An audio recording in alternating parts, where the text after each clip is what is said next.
अपने पड़ोसी को देखकर मुस्कुराइए और कहिए, प्रभु तुझसे बहुत प्यार करता है। हालेलुया। इसका सबूत है कि तू जिंदा है और तू परमेश्वर की हुजूरी में है। आमीन।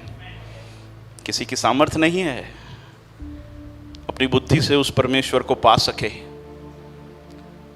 वो दया करता है, वो प्रकाशन देता है। आमीन।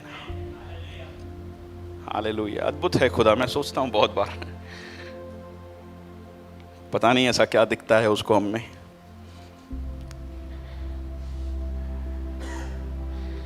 ओके, हम लोग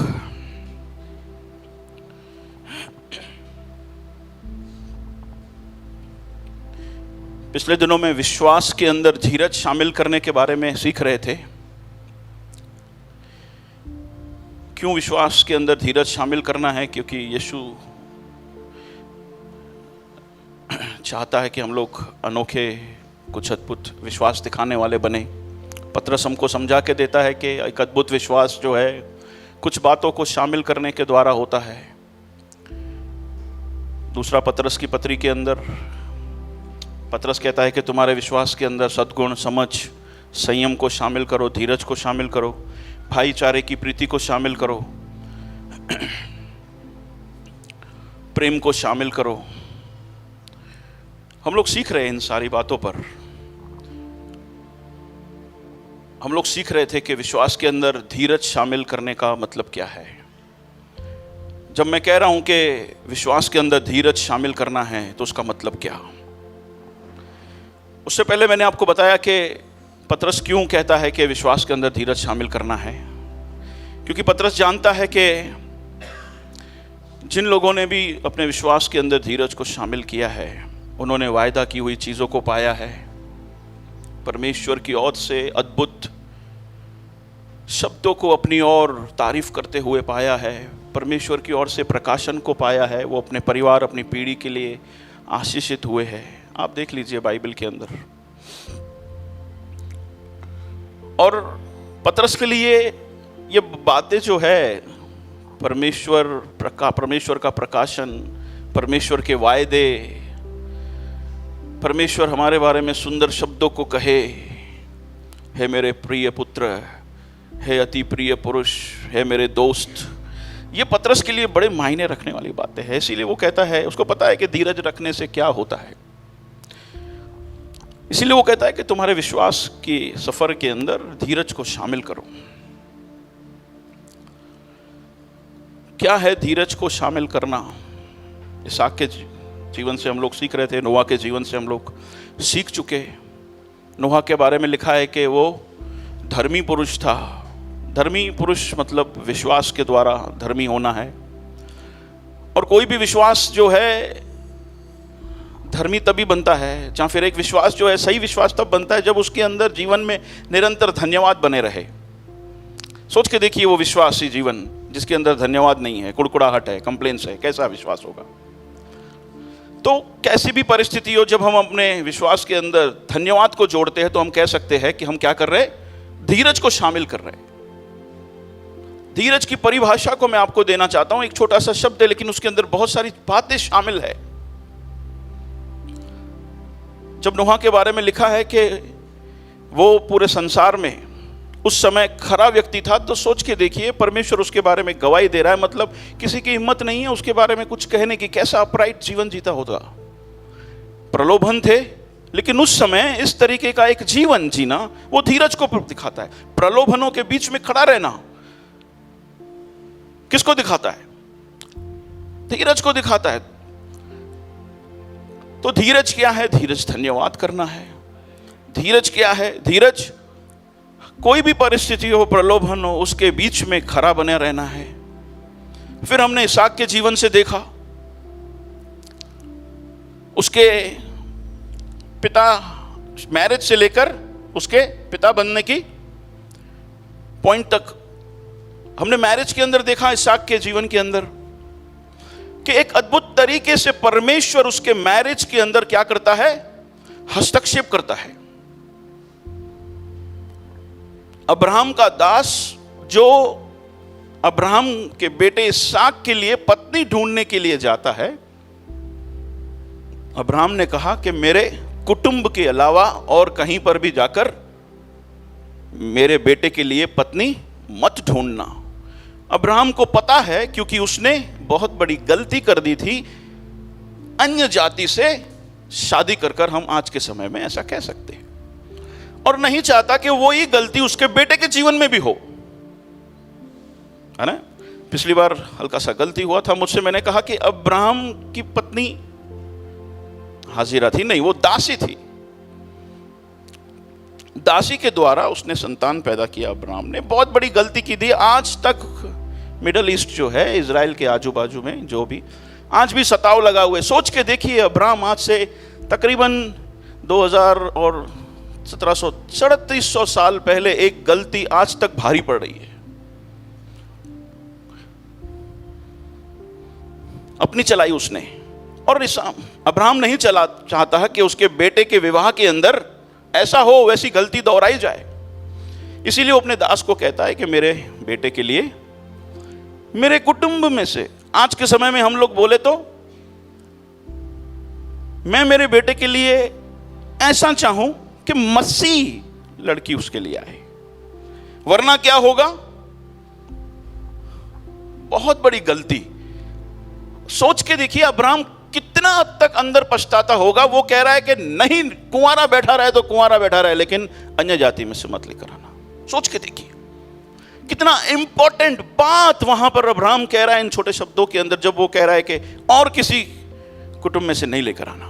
सोच के देखो, बाइबल में मैं हमेशा से कहता हूं, कौन है बुद्धिमान और कौन है मूर्ख बाइबल के अंदर। बुद्धिमान वो व्यक्ति है जो बाइबल के अंदर जो भी लोग हैं, उनके जीवन के द्वारा उन्होंने जो कुछ किया है, चाहे गलती हो चाहे कुछ ऐसा अनोखा विश्वास दिखाया हो, दोनों जगह से वो सीखे, वो है बुद्धिमान। इसहाक के बारे में हम लोग देख रहे थे,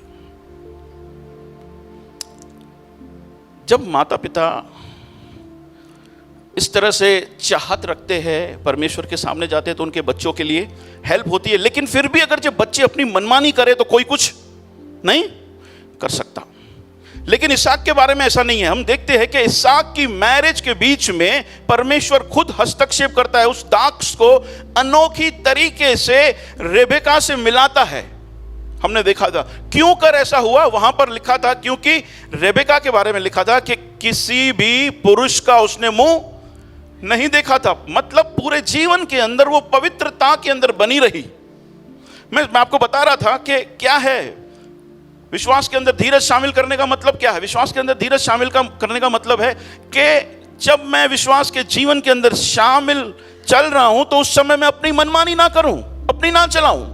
परमेश्वर का जो हित है, जो वचन कहता है, वो मेरे लिए सबसे ऊपर हो। मैं समझता हूं कि शायद एक ये बड़ा कारण है जिसकी वजह से परमेश्वर ने खुद इसहाक और रेबेका की शादी में हस्तक्षेप किया, बड़ा अनोखी तरीके से उनको दर्शन दिया, उसके दास को और रेबेका और इसहाक को मिलाया।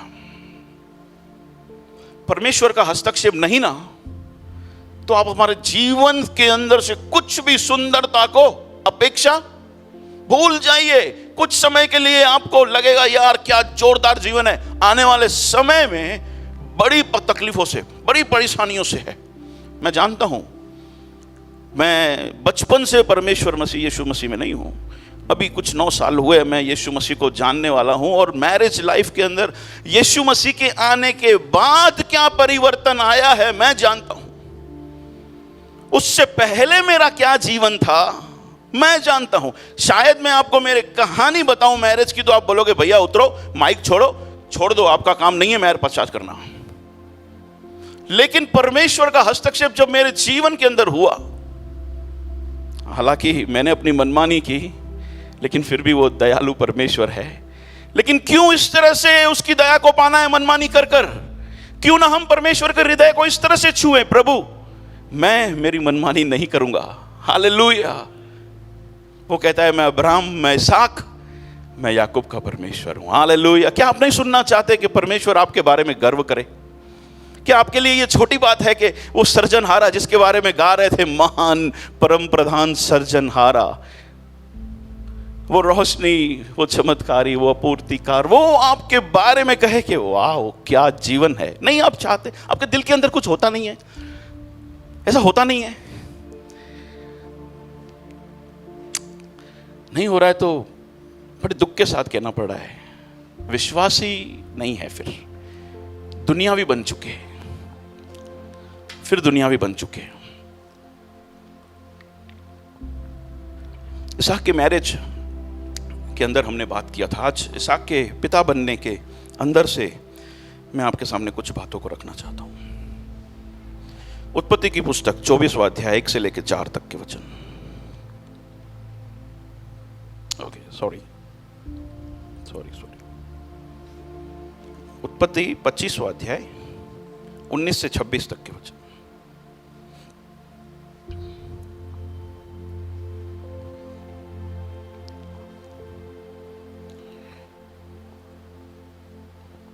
ओके, इब्राहिम के पुत्र इसहाक की वंशावली यह है। इब्राहिम से इसहाक उत्पन्न हुआ और इसहाक से 40 वर्ष का होकर रिबका को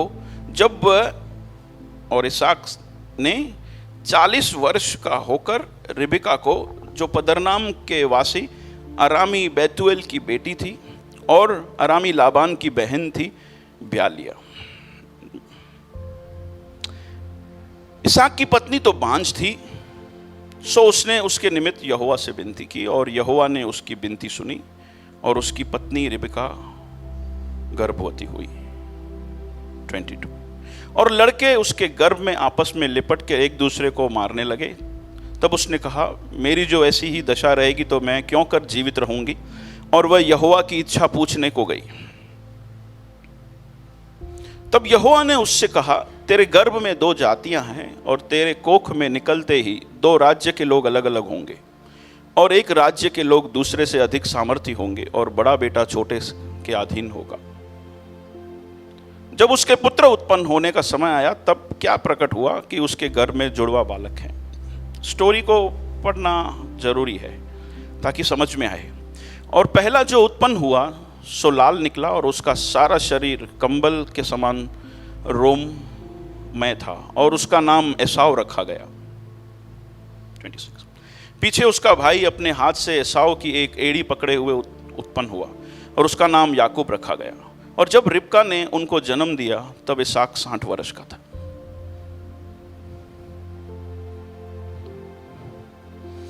कितने साल में शादी किया था? हाँ, 40 साल में शादी किया। 40 साल तक अपने आप को पवित्र बना के रखा, अपनी मनमानी नहीं किया। प्रभु तेरे समय पे तू मेरे लिए क्या करेगा? बेस्ट देगा। तेरा वचन जो कहता है मेरे लिए सबसे ऊपर। 40 साल तक अपने आप को संभाल के रखना। वाह क्या लाइफ है, जोरदार। होना चाहिए ऐसा प्यार परमेश्वर के लिए। 40 साल की उम्र के अंदर वो शादी करता है, लेकिन इसके रिबका के बारे में लिखा है कि वो बांझ थी। जब 60 साल की हुआ याकूब तब उसको बच्चा हुआ, है ना। कितना इंतजार किया, कितना धीरज किया, कितना? 2 दिन नहीं, 3 दिन नहीं। चलो भाई ठीक है, मैरिज किया, 1 साल हो गया, 2 साल हुआ, बच्चा नहीं हो रहा, ठीक है, क्या करें? अब्राहम ने क्या किया था? हासिरा से संतान उत्पन्न किया। लेकिन इसहाक ऐसी गलती नहीं दौड़ाता। वो जानता है इस बात को कि उसका परमेश्वर जो है वो सामर्थशाली खुदा है, अपनी चलाने की जरूरत नहीं है। उसने देखा था उसके घर के अंदर ही, मेरे प्यारो, बहुत सारी चीजें तो हम हमारे घर के अंदर ही देखते हैं कि जो मसीह में नहीं है क्या गड़बड़ हो रही है, फिर भी हम लोग गलतियां करते हैं। लेकिन इसहाक ऐसा नहीं है। इसहाक कोई गड़बड़ नहीं करता, क्योंकि उसको पता है अगर जो मेरी मम्मी को 90 साल की उम्र में मेरा परमेश्वर संतान दे सकता है तो फिर मैं क्यों गड़बड़ करूं, क्यों मैं अपनी चलाऊं? सोच रहे हो? धीरज की सीमा को देखिए।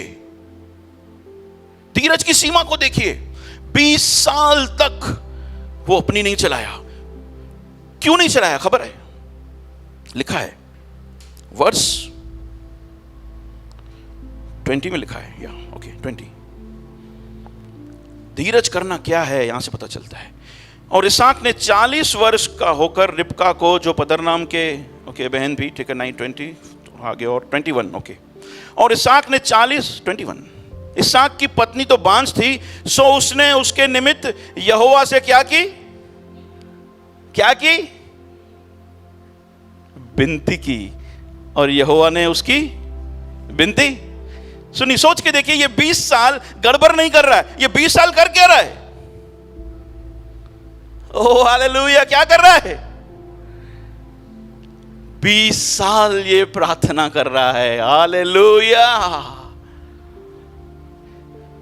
क्या है धीरज करना? धीरज करना प्रार्थना करना है कि मेरा परमेश्वर मेरे को उत्तर जरूर देगा, मेरा खुदा सामर्थी है, मुझे गड़बड़ करने की जरूरत नहीं है। उस धीरज के समय के अंदर जो प्रतिक्रियाएं इन शूरवीरों ने शामिल की, वही प्रतिक्रियाएं मेरे प्यारो धीरज को दिखाती है। क्या हुआ जब ये 20 साल लगातार प्रार्थना कर रहा है? तो ये 20 साल प्रार्थना कर रहा है परमेश्वर के सामने, परमेश्वर उसको याद दिला रहा है कि हे इसहाक, तुझे गड़बड़ करने की जरूरत नहीं है, तू क्या भूल गया मैं कौन हूं? 20 साल प्रार्थना ने उसकी सहायता की उस विश्वास के अंदर धीरज शामिल करने के लिए।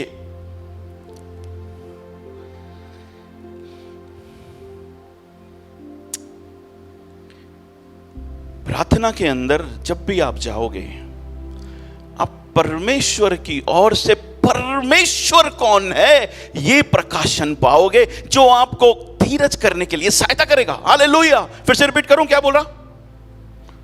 फिर से रिपीट करूं।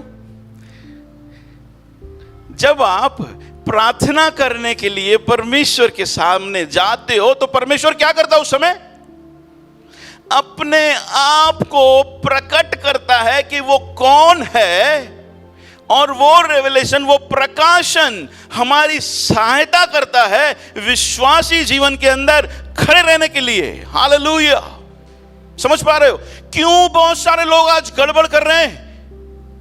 क्यों अपने विश्वास के अंदर धीरज, जो परमेश्वर का वचन कहता है उसके अनुसार नहीं चल पा रहे? क्यों धन्यवादी नहीं है? क्यों अपनी मनमानी कर रहे? क्योंकि प्रार्थना नहीं कर रहे। प्रार्थना नहीं कर रहे, परमेश्वर का प्रकाशन नहीं है, वो कौन है? क्योंकि परमेश्वर का प्रकाशन नहीं है, इसके लिए वो क्या करते हैं? ओह, फिर कैसे पता करे कि यार वो है कौन? अरे जब पता ही नहीं है वो है कौन, तो फिर वो मुझे संभालेगा कि नहीं संभालेगा? डरपोक या डर या चिंता या फिर अपनी गड़बड़ी क्यों ना करे इंसान? सोच के देखिए मेरे प्यारो, प्रार्थना के अंदर परमेश्वर का प्रकाशन होता है, और वो आपको संभालने के लिए काफी है, आपको खड़े रखने के लिए काफी है। किसी के लिए भी सोच के देखिए, किसी के लिए भी मैं आपको एक सीक्रेट देता हूं। किसी के लिए भी आपके दिल के अंदर रंज है, प्रॉब्लम है, कुछ भी अंदर किसी के लिए तकलीफ हो रहा है, आप किसी को माफ नहीं कर पा रहे, 2 काम कीजिए। उसके बारे में बरोबर याद कीजिए, उसने आपको जो कुछ भी आपका बिगाड़ा है, जो कुछ किया है, जो कुछ भी, फिर उसको याद कर कर आधा घंटा प्रार्थना में बैठिए, और उस समय साथ साथ में हो सके तो आराधना के गीत चलाकर बैठिए। हेलो। जब आप प्रार्थना और उस आराधना के अंदर जाते हो, तो हो नहीं सकता कि परमेश्वर उन गंदगी को बाहर खींचकर बाहर ना निकाले। हालेलुया। समझ पा रहे हो? ये मेरा अनुभव है। जब भी कहीं प्रॉब्लम कुछ ना कुछ होता है, मैं प्रार्थना और आराधना करने के लिए बैठ जाता हूं अकेले कमरे में, कान के अंदर एयरफोन भरा दो, 1 सॉन्ग 2 सॉन्ग 3 सॉन्ग, चले जाइए परमेश्वर की उपस्थिति में। गारंटी वहां से आप बाहर निकल जाओगे, माफ करने वाले बन जाओगे, प्यार दिखाने वाले बन जाओगे, और साथ में मदद करने वाले बन जाओगे। ना बनो तो भैया बोलना कि भैया आपका अनुभव गलत है। करके देखिए, अगर जैसा ना हो तो आप कहिए भैया नहीं, सही बात नहीं है ये। जाकर परमेश्वर के साथ बैठिए, जो भी प्रॉब्लम है उसको सामने रखिए, उस समय प्रार्थना और आराधना करने बैठिए। देखिए परमेश्वर किस तरह से आपके हृदय को पिघालता है, बदल के रख देगा। ऐसा बदलेगा, ऐसा बदलेगा, ऐसा बदलेगा। आप पाओगे कि फिर उस व्यक्ति के प्रति या फिर उस परिस्थिति के प्रति आपका नजरिया बदल चुका। धीरज करना क्या है?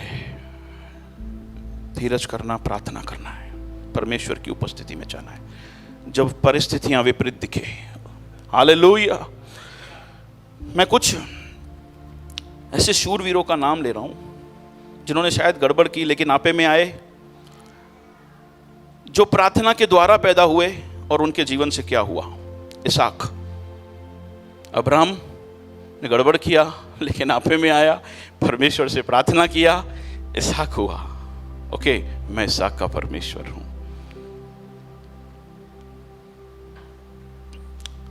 याकूब गड़बड़ किया लेकिन अपने जीवन के अंदर फिर वो आशीषित हुआ।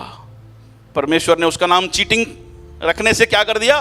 प्रिंस रख दिया, इज़राइल शांति का दूत रख दिया। सोच के देखिए, याकूब के द्वारा यूसुफ पैदा हुआ, लेकिन यूसुफ पैदा कैसे हुआ? शायद आप लोग 30वां अध्याय उत्पत्ति का पढ़ोगे तो याकूब की मैरिज की कहानी है। वहां पर जो रेचेल से प्यार करता था, लेकिन उसके मामा लाबान ने लिया से उसकी शादी करवा दी चीटिंग करके। फिर ये फिर से मेहनत करता है, फिर रेचेल से शादी करता है, गड़बड़ी किया, बहुत बड़ी गड़बड़ी किया। फिर क्या होता है? रेचेल जो है वो बांझ थी, इसीलिए क्या करती है ये? अपनी दासी याकूब के आगे देती है, बोला इसमें से मेरे लिए संतान उत्पन्न कर। परमेश्वर की वो मर्जी नहीं है कभी भी। आखिरकार अंदर ढा झगड़ा बहुत कुछ है, आप पढ़ोगे 29-30 अध्याय। लेकिन आखिरकार जो रेचेल है आपे में आती है, उसको पता चलता है कि यार मैं क्या कर रहा हूं। उत्पत्ति 30 उसका 22 और 23। और फिर यूसुफ पैदा हुआ। कैसे पैदा हुआ?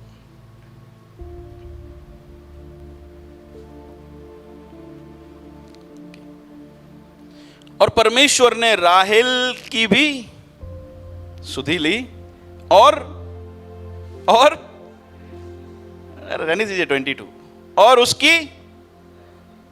उसकी सुनकर कोख खोली। इसका मतलब है राहेल जो है अब तक ढा कर दी है, उसको लगता है यार क्या है ये, मैं क्यों ऐसी हूं। लेकिन बाद में फिर बोलती है यार ये तो तकलीफ की बात है, मुझे क्या करना है? परमेश्वर की उपस्थिति में जाने से कुछ हो सकता है। और वहां पे लिखा है कि राहेल की परमेश्वर ने सुधि ली और उसकी सुनकर, इसका मतलब है कि उसने प्रार्थना किया और उसकी कोख खोली। 23।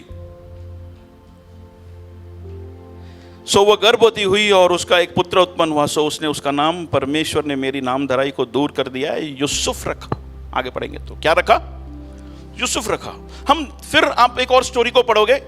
एल्काना की 2 पत्नियां थी, एक हनीना और दूसरी पनीना। पनीना की भी कोख जो है भांज थी, वो क्या करती है? एली नबी जो है वहां पर, वो जो महायाजक या फिर जो याजक था, ज्यादा मुझे उसके बारे में याद नहीं है, याजक है कि महायाजक है, वो मंदिर का याजक या महायाजक था। वहां पर ये पनीना जाती है और परमेश्वर के सामने क्या करती है? गिड़गिड़ाती है और परमेश्वर उसकी कोख खोलता है। और फिर कौन पैदा होता है? शमूएल। सोच के देखिए, जो ये शूरवीर हैं ये कैसे पैदा हुए? प्रार्थना के द्वारा पैदा हुए। और आप इनके जीवन के अंदर देखोगे कि इन्होंने अब देश और लोगों और अपनी जाति और जातियों के लिए क्या हुए? ये लोग आशीषित हुए। इसका मतलब है जब मां बाप प्रार्थना करते हैं, उनके बच्चे देश और जाति और अपनी पीढ़ियों के लिए आशीष बन जाते हैं। हालेलुया। चाहिए परमेश्वर की उपस्थिति में और कहिए कि खुदावंद मैं मेरे बच्चे के लिए दुआ करता हूं प्रभु। हालेलुया। ताकि वो मैं तुझे सौंपता हूं उसे, ताकि वो क्या हो, गड़बड़ी वाला ना बने, वो एक ऐसा जीवन जीने वाला बने जो तुझे भाता है। हेलो, ये सब जो संतान पैदा हुई माँ बाप की प्रार्थनाओं के द्वारा पैदा हुई है, और देखते हम लोग इन्होंने कुछ अद्भुत किया है। हेलो, परमेश्वर की उपस्थिति में जाने को हल्के में मत लीजिए। मांगिए जाके परमेश्वर से, ऐसा कुछ नहीं मांग रहे हम लोग परमेश्वर से जो वो ना दे। हम जाके मांग रहे, प्रभु मेरी संतान के ऊपर तेरी आशीष को दे, वो एक सही मार्ग पे जाए, वो एक सही रास्ते पे आए, उसकी बुद्धि प्रभु सही हो। और जब वो रेबेका की सुन सकता है, जब वो रैचल की सुन सकता है, जब वो सारा की सुन सकता है, वो जब पनीना की सुन सकता है, तो हमारी क्यों ना सुनेगा। वो आज भी जिंदा खुदा परमेश्वर है। हालेलुया। जरूरत है उसकी उपस्थिति में जाने के लिए। धीरज धन्यवाद है। धीरज हर परिस्थिति में खड़ा रहना है। धीरज पवित्रता में बने रहना है, अपनी नहीं चलाना। धीरज प्रार्थना करना है। हालेलुया। पहला कुरिन्थी 13 अध्याय के अंदर ऐसा लिखा है कि प्यार ढा नहीं करता, प्यार झुंझलाता नहीं। धीरज के विषय में मैं आपको एक नया परिभाषा दे रहा हूं। धीरज धन्यवादी है, धीरज खराई से चलता है, धीरज करना, ये सारी चीजें शामिल है धीरज के अंदर। अब कालेब और जोशुआ के जीवन से हम थोड़ा कुछ सीखेंगे। कालेब और जोशुआ का जीवन और यूसुफ का जीवन की स्टोरी को जब हम पढ़ेंगे तो एक जो घटना मैं आपके सामने रखना चाहता हूं, आप दोनों जगह पर सेम देखोगे। गिनती की पुस्तक 13 और 14 अध्याय में पढ़ाता नहीं हूं, बहुत सारे वचन हैं उसके लिए। इसके लिए मैं आपको बता देता हूं क्या है। आप लोग अगर जब सीखना चाहते हैं तो एक छोटा काम और कीजिए। जो भी वचन यहाँ से बोले जाते हैं उसको घर पे जाकर हफ्ते के दौरान 15-20 मिनट 25 मिनट निकालकर उसको पढ़िए। आपको याद आएगा कि क्या सीखा था। और दी बेस्ट काम करना चाहते हो, जो भी यहाँ से संदेश बोले जाते हैं, 1 घंटा पौना घंटे का संदेश होता है, उस पौने घंटे को घर पर लेकर जाके फिर से सुनिए। गारंटी आप पाओगे कि यार क्या जोरदार अंदर से प्रभु बात कर रहा है आपसे। करके देखिए। मैं पिछली 2 बार 3 बार भी कहता हुआ, कोई है जिसने ऐसा किया है और अपने जीवन में कुछ अलग से पाया है? 100% आप बोलोगे यार भैया ने ये कब बोला था, अच्छा ऐसा तो कब कहा था। क्योंकि हमारा ध्यान इधर उधर बहुत जाता है, हमको पता भी नहीं चलता है कि हमने क्या छोड़ दिया। अब जाइए पौना घंटा परमेश्वर के वचन के साथ जो बोला जाता है जाके बैठिए, अद्भुत तरीके से प्रभु छुएगा। कालेब और जोशुआ के बात करें और यूसुफ की बात करें तो जब हम गिनती की पुस्तक 13 और 14 पढ़ते हैं तो उसके अंदर ऐसा लिखा है कि मूसा जो है कनान देश देखने के लिए 12 लोगों को नियुक्त करता है जो वहां पर जाकर वो देश कैसा है देखकर लेकर आए। और 12 के 12 लोग 40 दिन तक उस देश में वो देश कैसा है लेकर देखकर वापस आते हैं। जब वो वापस आते हैं तो उसमें से 10 जो लोग हैं वो बताते हैं कि परमेश्वर कितना जोरदार वो देश है। मूसा को आके रिपोर्ट देते कितना जोरदार है, वहां के फल कितने जोरदार है, वहां पर आशीष ही आशीष है जो परमेश्वर हमें देना चाहता है। लेकिन वहां पर बहुत बड़े बड़े लोग रहते हैं, सामर्थशाली है, ये भी सारी चीजें बताते हैं। उस 12 लोगों में से 2 लोग, कौन, एक कालेब और दूसरा जोशुआ। आप पढ़ोगे ये 2 जो है वो बोलते हैं कि नहीं हम अभी चढ़ाई करते हैं तो हम उस देश को क्या करेंगे, पा लेंगे। लेकिन वो 10 लोग जो है वो बोलते हैं नहीं ऐसा नहीं हो सकता। फिर जब हम 13 अध्याय के अंदर थोड़ा आगे आते हैं तो लिखा है कि वो जो इजरायली थे वो कहते हैं परमेश्वर को, क्यों तू हमें इस जंगल में लेकर आया, हम अच्छे थे, मिस्र में ही मर जाते, वहां के लोग हमको क्यों तलवार से मार दे। ऐसी स्टोरी को आप वहां पर पढ़ोगे। और परमेश्वर उनको बोलता है कि क्योंकि तुम लोगों ने कहा है कि अच्छा होता कि हम लोग जंगल में मर जाते, अब तुम्हारे साथ यही होगा। 20 साल के ऊपर जितने लोग भी गिने गए थे, एक भी लोग वायदे के देश में नहीं जा पाया। उस स्टोरी को मैं आपको बता रहा हूं। लेकिन कालेब और जोशुआ प्रवेश किए कहां पे, वायदे के देश में। जब ऐसा लिखा है कि जोशुआ जब 40 साल का था और कालेब 45 साल का था, उस समय वो लोग भेद लेने के लिए गए थे वो दूसरे देश के अंदर। और 85 साल का 85 इयर्स का जब कालेब हुआ, उस समय वो लोग उस वायदे के देश में पहुंचे। सोच के देखिए 40 साल तक ये लोग मरुथल में घूम रहे, इनकी विश्वास की यात्रा देखिए, ये 40 साल इंतजार किए हुए हैं उस वायदे के देश में जाने के लिए, लेकिन गलती किसकी थी? ये कालेब और जोशुआ तो बोल रहे थे कि हमारा परमेश्वर सामर्थशाली खुदा है, वो हमको अभी वो देश दे देगा अगर जो हम चढ़ाई कर रहे हैं, क्योंकि परमेश्वर ने बोल दिया तो वो होने वाला है, वो होकर रहेगा। ये कालेब और जोशुआ पूरा पूरा विश्वास दिखाते हैं, लेकिन 40 साल वो लोग वायदे के देश में नहीं गए। किसकी वजह से? वो 10 लोग जिन्होंने अविश्वास दिखाया। 40 साल तक दूसरे लोगों की वजह से ये आशीष से वंचित रहे। क्या कहना चाहता हूं? क्या कहना चाहता हूं?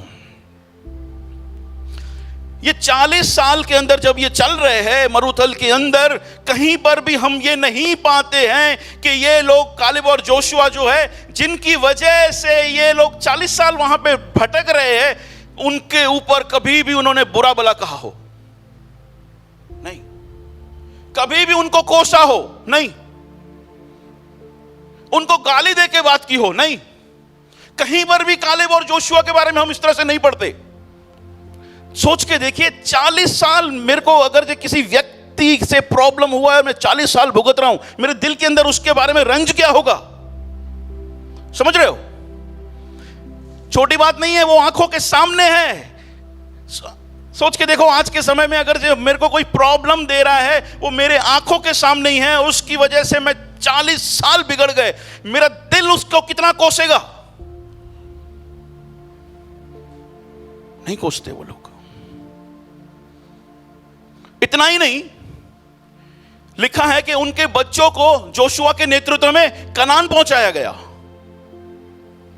मतलब जिनके मां बाप ने उनका कुछ बिगाड़ा, जिसकी वजह से ये प्रॉब्लम में है, उनके बच्चों को ये क्या कर रहे हैं? सहायता भी कर रहे हैं। सेम स्टोरी हम लोग यूसुफ की पढ़ते हैं। 17 साल का था जब उसको परमेश्वर ने दर्शन दिया कि हर एक जाति जो है तेरे सामने आकर झुकेगी। अपने भाइयों के बारे में उसको बोला कि तेरे भाई सब कुछ तेरे आगे क्या करेंगे? झुकेंगे। मैं तेरे को एक अधिपति की जगह पर बिठाऊंगा, एक बड़ा स्थान पर बिठाऊंगा। जब वो 17 साल का था, उस समय उसने ये दर्शन पाया। मैं सोच रहा था कि क्या कसूर था, दर्शन तो परमेश्वर ने दिया ना, लेकिन इस दर्शन की वजह से उसके भाई जो है उससे क्या कर रहे हैं? बैर कर रहे हैं। क्या क्या हुआ उसके साथ हम पढ़ते हैं, हम समझते हैं यूसुफ के जीवन के अंदर। आप पढ़ोगे, उत्पत्ति के अंदर ही है ये सारी बातें। 30 साल की उम्र में वो उस अधिपति की जगह पर पहुंचा, वो एक पोजीशन पे पहुंचा जहां पर परमेश्वर उसे ले जाना चाहता है। लेकिन हो क्या रहा है इसके बीच में?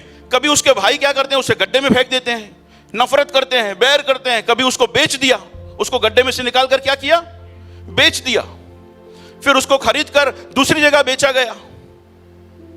फिर वहां पर उसकी बीवी ने, पोतीफर की बीवी ने उस पर इल्जाम लगाया। ये क्या कर रहा है बेचारा? जेल में है। लेकिन कहीं पर भी आप यूसुफ के बारे में नहीं पढ़ोगे कि वो अपने भाइयों के खिलाफ, के पोतीफर की बीवी के खिलाफ कुछ भी अपने दिल से उसको कोस रहा है या उनको कुछ बुरा बुरा कह रहा है। नहीं।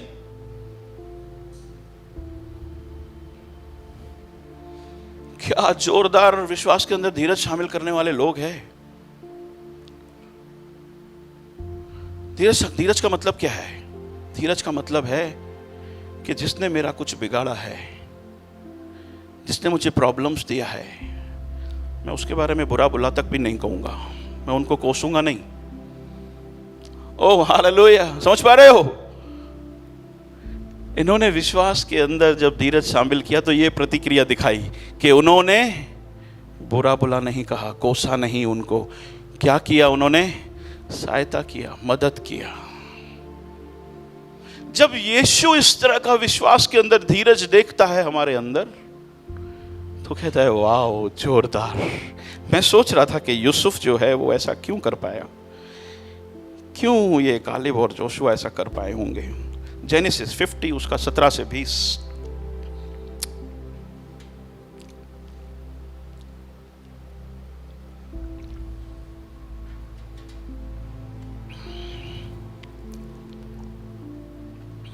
ओके, हो क्या रहा है देखिए। याकूब का डेथ के बाद की बात है। तुम लोग यूसुफ से इस प्रकार कहना कि हम विनती करते हैं कि तू अपने भाइयों के अपराध और पाप को क्षमा कर। ये भाई उसके कह रहे हैं कि हमको याकूब कह के गया, हमने तुझसे बुराई तो की थी, पर अब अपने पिता के परमेश्वर के दासों का अपराध क्षमा कर। उनकी ये बातें सुनकर यूसुफ रो पड़ा। और उसके भाई आप भी जाकर उसके सामने गिर पड़े और कहा, देख हम तेरे दास है। यही दर्शन दिया था परमेश्वर ने, पूरा हुआ। यूसुफ ने उनसे कहा, मत डरो, क्या मैं परमेश्वर की जगह पे हूं? पहला रीजन, क्यों उन्होंने बदला नहीं लिया, क्यों उन्होंने माफ कर दिया यूसुफ ने उनको, क्यों उनके खिलाफ बुरा बुला नहीं किया, क्यों उन्होंने कुछ भी रंज नहीं रखा उसके खिलाफ, क्यों? ये है, क्या मैं परमेश्वर की जगह पे हूं? ये कहता है कि मैं परमेश्वर हूं कि मैं तुमसे बदला लूं? क्या मैं परमेश्वर हूं कि तुमसे तुम्हारे खिलाफ में जाऊं? नहीं। खिलाफ जाने का मतलब है कि जो तुमने मेरे साथ किया है वैसा मैं तुम्हारे साथ व्यवहार करूं? नहीं। परमेश्वर का कार्य है बदला लेना, हमारा काम नहीं है। यूसुफ कह रहा है कि मैं क्या परमेश्वर हूं? आगे दूसरा रीजन, यूसुफ ने उनसे कहा, मत डरो, क्या मैं परमेश्वर की जगह पर हूं? 20, यद्यपि तुम लोगों ने मेरे लिए बुराई का विचार किया था, यह है जोरदार रीजन, परंतु परमेश्वर ने उसी बात में भलाई का विचार किया जिससे वह ऐसा करे कि जैसा आज के दिन प्रकट है कि बहुत से लोगों के प्राण बचे हैं। ये क्या बोल रहा है? ये क्यों उनको बुरा बुला नहीं कहता? ये बोलता है कि यार मैं जानता हूं मेरा परमेश्वर भला परमेश्वर है, वो जो करता है मेरे जीवन में अच्छा करता है, परंतु परमेश्वर ने उसी बात में भलाई का विचार किया जिससे वह ऐसा करे जैसा आज के दिन प्रकट है कि बहुत से लोगों के प्राण बचाए जाए। ये यूसुफ जो है कहता है कि मेरे साथ तुम लोगों ने जो कुछ किया ना, पता है मैं तुम लोगों को क्यों नहीं कोसता हूं, क्यों नहीं बदला लेता हूं? क्योंकि मैं एक बात को समझता हूं, मैं इस बात को जानता हूं कि परमेश्वर मेरे जीवन में जो करता है वो अच्छा, परमेश्वर अच्छा ही करता है। क्यों यूसुफ इस तरह की बात कर पाया कि मेरा परमेश्वर जो कुछ करता है उसमें भलाई और भलाई और भलाई ही उत्पन्न होती है। तुम मेरे साथ क्या किया मुझे उसकी नहीं पड़ी, लेकिन मैं जानता हूं अगर जो परमेश्वर ने ये होने दिया है तो उसमें भलाई और भलाई और भलाई है। क्यों? यूसुफ के बारे में लिखा है, परमेश्वर यूसुफ के साथ था। नोहा के बारे में लिखा है, नोहा परमेश्वर के साथ साथ चलता था। हालेलुया। गिनती की पुस्तक 14 और 23 और 24।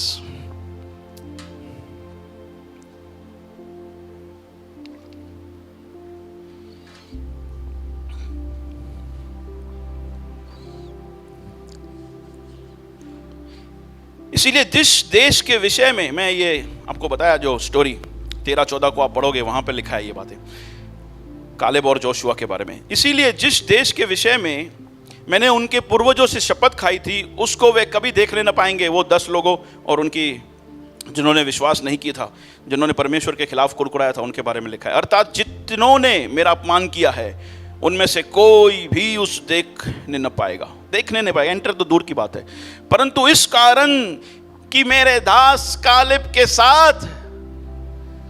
साथ और ही आत्मा रहता है। हालेलुया। नोहा परमेश्वर के साथ साथ चलता है, यूसुफ के साथ परमेश्वर का आत्मा रहता है, और कालेब के साथ परमेश्वर का आत्मा, उसके अंदर कोई और ही आत्मा है, परमेश्वर का आत्मा है। यह है सीक्रेट। क्यों जब लोग हमारा कुछ भी बिगाड़ते हुए जाते हैं और हम धीरज शामिल करते हैं, धीरज का मतलब है हम कोसते नहीं है, बुरा बुला नहीं कहते, बदला नहीं लेते, माफ कर देते हैं। क्यों ऐसा होगा? क्योंकि वचन कहता है कि ये लोग परमेश्वर के साथ साथ चलते थे, इनके अंदर और ही आत्मा पाया जाता था। हेलो, परमेश्वर का आत्मा हमारी सहायता करता है। वो कब सहायता करता है? जब उसकी उपस्थिति में जाते हैं, वो अपने आप को हम पर प्रकाशमान करता है और वो बातें सहायता करती है। मेरे प्यारो, परमेश्वर हमारे साथ रहता है कि नहीं रहता? हम उससे लगे हुए हैं कि नहीं लगे हुए? कैसे पता चलता है? पता है, हमारे व्यवहार से। क्योंकि हमारा अगर ये व्यवहार इस तरह से है और हम कह रहे हैं कि परमेश्वर से हम लगे हुए हैं, ये दोनों बातें कैसे साबित हो सकती है? हम कह रहे हैं हम परमेश्वर के साथ जुड़े हुए हैं और अंदर के अंदर से गंदगी बह रहा है, ये कैसे साबित हो सकता है कि परमेश्वर से हम लगे हैं? नहीं, हम परमेश्वर के साथ लगे हुए कि नहीं लगे हुए जानना है। हमारे जीवन को चेक कीजिए, जब परिस्थितियां बिगड़ती है उस समय हमारे जीवन से क्या बहता है। हालेलुया, समझ पा रहे हो? जो लोग कुछ बिगाड़ते हैं उस समय क्या हम लोग उनको बुरा बुला या कोसते हैं, जहां कहते हैं कि प्रभु मुझे मौका देना, मैं इसका भला करूंगा। हालेलुया। धीरज करना धन्यवाद करना है। धीरज करना अपने आप को खरा बना के रखना है। धीरज करना पवित्रता में बने रहना है। धीरज करना प्रार्थना करना है। धीरज करना बुरा भला कहना नहीं है, कोसना नहीं है, माफ करना है। Hallelujah, hallelujah. कोई समझ पा रहा है? धीरज का एक नया परिभाषा, और भी बहुत कुछ धीरज के अंदर शामिल है। मैं इस टॉपिक को और आगे नहीं लेकर जाना चाहता। दानियल के जीवन को आप पढ़िए। आ जाइए ना कोई टीम, दानियल के जीवन को आप पढ़िए। क्यों पॉल कहता है कि मैं आनंदित हूं? जाके पढ़िए। क्यों पॉल पथरवा करने के बाद भी उसी नगरों में जाके प्रचार करता है? जाके पढ़िए। आप सब जगह एक चीज पाओगे कि इनकी नजर परमेश्वर की ओर थी। Hallelujah, the secret is only one. यही सीक्रेट है कि मेरी नजर कहां पे लगी रहे? परमेश्वर की ओर लगे रहे। आप अपने विश्वास के सफर के अंदर धीरज को शामिल करना चाहते हो? धीरज क्या है मैंने आपको बता दिया। धीरज को शामिल करना चाहते हो, सीक्रेट एक ही है, अपनी नजर परमेश्वर पर लगा के रखिए।